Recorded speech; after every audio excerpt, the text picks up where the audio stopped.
The Devil is a slow-building horror film set in the early 1980s that follows a college student whose financial struggles lead her into a deadly and supernatural situation. The story centers on Samantha Hughes, a young woman trying to balance independence, education, and survival while living on a tight budget. As rent and expenses pile up, she begins searching for any kind of job that can help her stay afloat. One day, Samantha notices an unusual advertisement for a babysitting position. The pay is significantly higher than normal, which immediately catches her attention. When she contacts the number, she speaks with a man named Mr. Ullman. He sounds polite and somewhat formal, but there is an odd undertone in his voice. He explains that the job is not ordinary babysitting. Instead, Samantha would need to spend a few hours in his remote home watching over his elderly mother-in-law while the couple is away during a lunar eclipse. Samantha is hesitant at first, sensing that something about the situation is off. However, her financial stress makes it difficult for her to walk away. After some negotiation, Mr. Ullman increases the payment, even offering extra money if she arrives without delay. This final incentive convinces her to accept the job. Before she leaves, her close friend Megan expresses concern about how strange the arrangement sounds.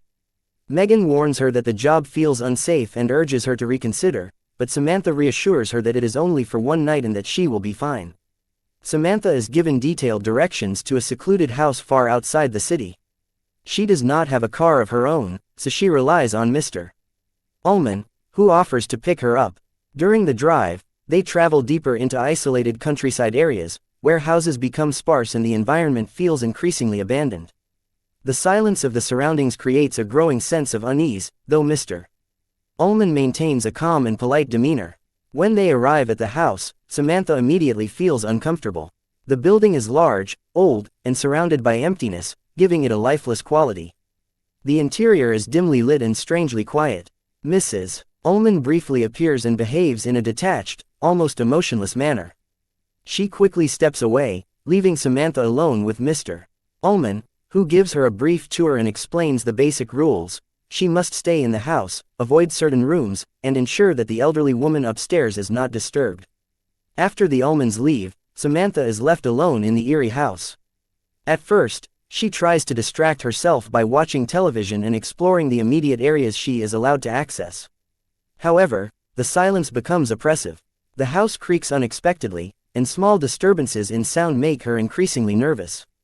She begins to feel that she is not truly alone, even though there is no visible threat. As the night continues, Samantha's anxiety grows. She tries to reach her friend Megan by phone but cannot get through. Meanwhile, Megan, worried about Samantha's situation, decides to go to the house herself. This decision leads her directly into danger, as she is killed shortly after arriving, though Samantha remains unaware of this at the time. Strange occurrences continue inside the house. Samantha notices unusual behavior from the environment itself. Lights flicker, doors seem heavier than they should be, and the silence feels unnatural rather than peaceful. The sense of isolation becomes overwhelming as she realizes how far she is from any help. The surrounding area offers no neighbors or nearby road activity, making escape feel nearly impossible. Eventually, Samantha begins to suspect that the job was not what it seemed. Her suspicion deepens when she discovers that certain parts